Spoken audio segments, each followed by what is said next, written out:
Assalamualaikum warahmatullahi wabarakatuh. Alhamdulillah, kali ini kita bertemu lagi. Kali ini kita akan membahas tentang membangun resiliensi, ya. Mungkin beberapa dari kalian masih asing dengan kata ini, yaitu resiliensi, yaitu sikap pantang menyerah, sikap yang tahan banting, istilahnya kalau dalam bahasa Jawa itu ulet. Nah, sikap ini tidak bisa tumbuh dengan sendirinya. Sikap ini perlu dilatih, perlu diasah agar karakter pantang menyerah itu bisa tumbuh dengan baik atau dengan maksimal. Nah, karakter pantang menyerah, tidak gampang putus asa, tentu sangat kita butuhkan dalam kehidupan kita sehari-hari, terutama saat-saat kita ingin mencapai suatu tujuan. Menghadapi tantangan hidup di masa sekarang bisa menjadi ujian yang berat di dunia yang semakin kompleks dan penuh tekanan, terutama bagi generasi muda. Tidak jarang muncul rasa putus asa ketika menghadapi berbagai tantangan. Tekanan dari pekerjaan, keluarga, dan lingkungan sosial seringkali membuat kita merasa putus asa. Agar tidak gampang putus asa, ada beberapa sikap yang bisa diterapkan untuk tetap bertahan dan gigih berjuang. Sikap-sikap inilah nanti yang akan menumbuhkan karakter tidak gampang putus asa, atau karakter pantang menyerah. Nah, anak-anak semuanya, karakter atau sikap yang pertama yang bisa menumbuhkan karakter tidak mudah putus asa yaitu berani memilih jalan hidup sendiri. Nah, itu kalau kita punya sikap berani memilih jalan hidup sendiri, ini lama-kelamaan akan bisa menumbuhkan karakter pantang menyerah. Alasannya apa? Alasannya karena dengan kita memilih jalan hidup sendiri, itu berarti kita memiliki keberanian untuk menentukan apa yang benar-benar kita inginkan dan mengambil langkah-langkah menuju tujuan tersebut. Jangan biarkan tekanan sosial atau ekspektasi orang lain mendikte pilihan hidup kalian, ya. Kalian harus memiliki motivasi yang kuat untuk mengatasi hambatan yang ada. Berani memilih jalan hidup sendiri juga berarti kamu siap untuk menghadapi konsekuensi dari pilihan-pilihanmu. Ini membutuhkan keteguhan hati dan keyakinan pada diri sendiri bahwa apa yang kamu pilih adalah yang terbaik untukmu. Ketika kamu yakin pada pilihanmu, kamu akan lebih mudah untuk bangkit kembali saat menghadapi kegagalan atau kesulitan. Yang kedua yaitu bertanggung jawab memperjuangkan impian. Memperjuangkan impian bukanlah hal yang mudah dan membutuhkan tanggung jawab yang besar. Tanggung jawab ini mencakup dedikasi, komitmen, dan kerja keras untuk mencapai tujuan yang kamu impikan.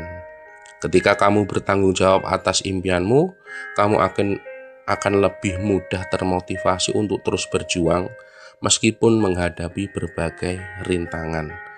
Bertanggung jawab memperjuangkan impian juga berarti kamu harus siap untuk mengorbankan waktu, tenaga, dan mungkin hal-hal lain yang bersifat sementara demi mencapai sesuatu yang lebih besar.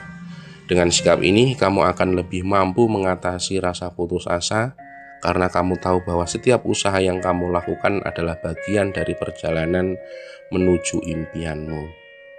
Yang ketiga yaitu belajar dari kegagalan atau kesalahan.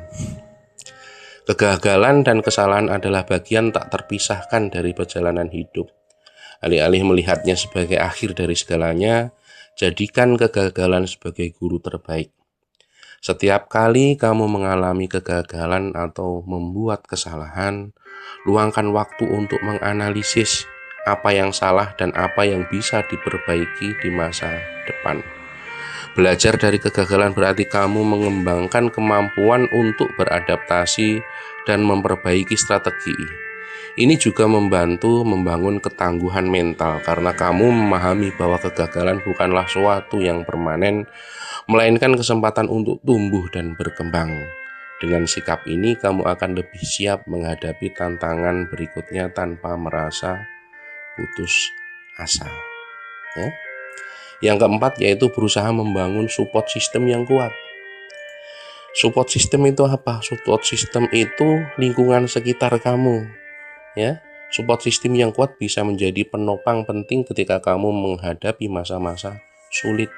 Teman, keluarga, atau komunitas yang mendukung bisa memberikan semangat, nasihat, dan perspektif yang berharga. Mereka juga bisa menjadi tempat berbagi ketika kamu merasa terbebani oleh masalah-masalah yang dihadapi. Untuk membangun support system yang kuat, jalilah hubungan yang positif dan saling mendukung. Jangan ragu untuk mencari bantuan ketika kamu membutuhkannya dan bersedia untuk memberikan dukungan juga kepada orang lain. Dengan adanya support system yang kuat, kamu akan merasa bahwa kamu tidak sendirian dalam menghadapi kesulitan sehingga mengurangi rasa putus asa. Kemudian yang kelima yaitu berusaha menjaga kesehatan mental dan fisik sebaik mungkin. Ya. Kesehatan mental dan fisik adalah dua aspek yang saling berkaitan dan sangat penting dalam menjaga semangat hidup. Menjaga kesehatan fisik melalui pola makan yang sehat, olahraga teratur, dan istirahat yang cukup dapat meningkatkan energi dan mood kita. Begitu pula dengan kesehatan mental, penting untuk menjaga pikiran tetap positif dan menghindari stres berlebihan. Untuk menjaga kesehatan mental, cobalah teknik relaksasi seperti meditasi, yoga, atau aktivitas yang kita sukai. Kalau kita sebagai umat Islam, mungkin tahajud, kemudian menghabiskan malam dengan zikir, merenung, sebelum tidur kita muhasabah, dan lain sebagainya. Kemudian yang keenam, bersyukur atas setiap fase kehidupan yang dijalani. Jangan lupa bersyukur, karena rasa syukur adalah kunci untuk menjaga kebahagiaan dan semangat hidup. Dengan bersyukur atas setiap fase kehidupan yang kita jalani, kita akan lebih mampu melihat sisi positif dari setiap situasi. Rasa syukur membantu kita menghargai apa yang kita miliki dan meredakan rasa kecewa terhadap apa yang belum kita capai. Luangkan waktu setiap hari untuk merenung dan mengidentifikasi hal-hal yang bisa kita syukuri, sekecil apapun itu. Kebiasaan ini dapat membantu kita menjaga perspektif yang sehat, serta mengurangi perasaan putus asa. Ketika kita bersyukur, kita lebih mudah menerima kenyataan dan tetap optimis terhadap masa depan. Yang ketujuh, beradaptasi terhadap perubahan dengan bijaksana. Ya, perubahan adalah bagian tak terhindarkan dari hidup. Kemampuan untuk beradaptasi dengan bijaksana terhadap perubahan adalah kunci untuk tidak gampang putus asa. Ketika menghadapi perubahan, kita harus tetap fleksibel dan terbuka terhadap peluang baru. Beradaptasi dengan bijaksana berarti kita tidak terjebak pada cara lama. Jika situasi sudah tidak mendukung, kita perlu terus belajar dan mengembangkan diri agar tetap relevan dan mampu bersaing.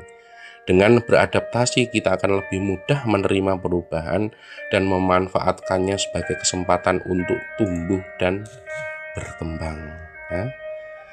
Nah, jadi itu 7 sikap atau kebiasaan yang perlu kita biasakan, 7 sikap yang perlu kita biasakan sehingga kita bisa menjadi pribadi yang tidak gampang putus asa. Semoga kita menjadi insan yang tidak mudah